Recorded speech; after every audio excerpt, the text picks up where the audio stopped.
विकास अग्रवाल हमारे साथ अभी जुड़ रहे हैं। रूपा के शेयर में काफ़ी बड़ी गिरावट आई है, करीब करीब 20% का फॉल हमने देखा है। वहाँ पे हुआ क्या एग्जैक्टली? वहाँ पे दो बड़े मैनेजमेंट, एक तो मैनेजमेंट में सीईओ और सीएफओ दोनों ने अचानक एक साथ रिज़ाइन किया है और इससे चिंता ये बन रही है कि शायद कुछ गड़बड़ी तो नहीं है कंपनी में। कुछ अभी ऐसा बाहर आया नहीं है। आपको व्यूअर्स को बता दें, शेयर होल्डर्स को बता दें, कोई ऐसा क्लियर फैक्टर सामने नहीं आया है अब तक, एटलीस्ट पब्लिक डोमेन में, जिससे लगे कि किसी भी तरीके की कोई गड़बड़ है। सिर्फ बाजार को ये डर है, ये कंसर्न आया कि जब दो सीनियर मैनेजमेंट एक साथ रिजाइन कर रहे हैं तो इसका रीजन क्या हो सकता है। तो हम इस समय विकास अग्रवाल के साथ बातचीत कर रहे हैं। होम टाइम डायरेक्टर हैं रूपा के बोर्ड पे, काफ़ी सीनियर ऑफिशियल हैं, खुद 20% सर्किट लग गया और उनसे समझने की कोशिश करते हैं कि क्या हुआ है मामला, ये डर क्या लेजिटिमेट है। अग्रवाल साहब बताएं जरा, क्या हुआ है? आपके सीएफओ सीईओ एक साथ रिजाइन कर रहे हैं तो बहुत कम देखने को मिलता है, कि बहुत रेयर बात है कि दो बड़े सीनियर मैनेजमेंट एक साथ रिजाइन कर दें। बहुत बहुत धन्यवाद मुझे कॉल में लेने के लिए। फर्स्ट ऑफ ऑल मैं बताना चाहूंगा कि अपनी कंपनी का ग्रोथ बहुत बढ़िया हुआ है इस बार भी। 12.3% हम लोग ने ग्रोथ किया है, एबिटा मार्जिन 18.2 रखकर। और ये जो बातें आ रही है कि सीईओ ने डिजाइन क्वार्टर बेसिस पे कम है। हेलो, नहीं अग्रवाल साहब, आपके फाइनेंशियल्स के ऊपर बाद में आऊंगा, पहले जो मेन मुद्दा है ना, जरूर उनके बारे में प्लीज बताएं।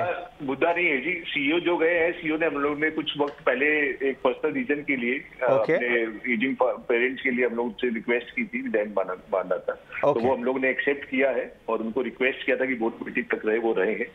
एंड सीएफओ को रिजाइन नहीं किए। जो रमेश जी थे, whole time director and CFO, वो पार्ट ऑफ फैमिली है, is a promoter family. Of course she is with us. वो लार्जर इश्यूज में ध्यान दे सके, इसलिए सुमित खवाला जो हमारे कंपनी में ऑलरेडी 10 साल से थे, फाइनेंस के डिफरेंट टीम में डिफरेंट वर्टिकल्स को सुपरवाइज किए हैं, उनको जो प्रमोट हमको करना भी था पिछले कुछ सालों से, उनको सीएफओ के लिए प्रमोट किया गया। ओके, इसको समझते हैं। तो ये आप समझाना चाह रहे हैं कि एक फैमिली मेंबर ही एक्चुअली सीएफओ का रोल भी संभाल रहे थे, लेकिन अब क्योंकि उनकी रिस्पॉन्सिबिलिटी बढ़ गई है तो उन्होंने एक स्टेप बैक लिया है और आप इंटरनली एक और फाइनेंस के सीनियर प्रोफेशनल को प्रमोट करके सीएफओ बना रहे हैं। Point number 1।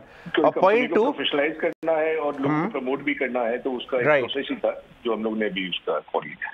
पहले ही रेजिग्नेशन दे दिया था कुछ समय पहले, लेकिन आपने उनको एक्सटेंशन मांग लिया था, अब वो रेगुलर वे में जा रहे हैं पर्सनल रीजन के, ये आप बोल रहे हैं? किया था जो हम लोग ने एक्सेप्ट किया है। और दिनेश जी हम लोग के साथ फिजिकली नहीं है, बट नया सीईओ हम लोग ढूंढ रहे हैं, उसके लिए भी वो कोर टीम में वो इनिशिएटिव ले रहे हैं नया सीईओ को अपॉइंट करने के लिए, क्योंकि वो बिजनेस और फैमिली सबको अच्छे से समझते हैं। एंड एक अच्छे नोट में वो हमारे साथ अभी भी हमारा हेल्प कर रहे हैं, हमें सपोर्ट कर रहे हैं। अब सीईओ का रोल बहुत ही इंपॉर्टेंट रोल होता है किसी कंपनी के लिए। आपको नहीं लगता ऐसा कि जब उन्होंने पहली बार बोर्ड से बोला कि मैं जाने में इच्छुक हूं, उसी समय एक्चुअली ढूंढाई चालू हो जानी चाहिए थी? वो जो आपने एक्स्ट्रा टाइम उनसे लिया, उस दौरान आपको शायद रिप्लेसमेंट ढूंढ लेना चाहिए था, क्योंकि ये जो भले ही छोटे टाइम के लिए ही सही, लेकिन लीडरशिप कंपनी की अगर नहीं होती है तो वो काफ़ी शेयर होल्डर्स को नर्वस कर सकती है। वो अंडरस्टैंडेबल है, वो एकदम वाजिब बात है। आपको नहीं लगता ऐसा होना चाहिए था? नहीं, वो कुछ समय पहले ही है, जैसे मैंने आपको बताया, उनके पेरेंट्स के कुछ हेल्थ इश्यूज के कारण उन्होंने ये स्टेप लिया है। But at the same time management is fully involve. CEO नहीं है, बट हमारे पास स्ट्रॉन्ग टीम है जो डे टू डे बिजनेस पहले भी देख रही थी, अभी भी देख रही है, और इसका बिजनेस में कोई इम्पैक्ट नहीं आएगा। बिजनेस में जो प्रोसेस है, जो काम करना है, वो ऑलरेडी चल रहा है और वो आगे चलता रहेगा। विकास जी, लेकिन ये तो पहली बार हुआ है ना आपकी कंपनी में कि सीएफओ और सीईओ ने एक साथ इस्तीफा दे दिया होगा? ये तो पहली बार हुआ है ना? इस्तीफा नहीं दिया ना, सीएफओ तो रमेश जी थे और अभी सुमित जी जो ऑलरेडी पार्ट ऑफ टीम थे कई सालों से, उन्हें प्रमोट किया गया है। तो Ramesh ji still there with the company and he is a part of promoter family, तो ऑफ कोर्स वो कहीं जा नहीं रहे हैं। ऑलराइट विकास जी, बहुत बहुत धन्यवाद एक्सप्लेन करने के लिए। तो दो बातें हैं डिम्पी, मैं आपको बताऊं कि देखो, सेकंड पॉइंट तो समझ में आता है कि सीएफओ जो है फैमिली मेंबर ही थे, वो उनका रोल रीडिफाइन हो गया, क्योंकि उन्हें बहुत सारी चीज़ें देखनी पड़ रही हैं और इंटरनली एक सीनियर फाइनेंस के मेंबर इनके टीम के, उनको इन्होंने प्रमोट करके सीएफओ बना दिया। अब सीईओ की जो ढूंढाई चालू है, हालांकि मैनेजमेंट पूरा कमिटेड है और वो कह रहे हैं, पूरे लगे हुए हैं।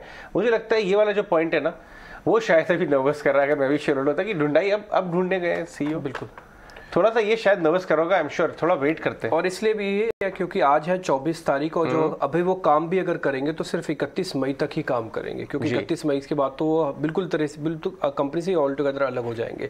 तो 6 दिन है, कंपनी का सीईओ नहीं है और कंपनी का सीएफओ को आपने अलग से, क्योंकि फैमिली मेंबर है, उसको अलग से ट्रीटमेंट दिया है, तो रिएक्शन तो आना स्वाभाविक था ही और ये आया भी है। खैर, लेकिन उन्होंने ये एक्सप्लेन किया है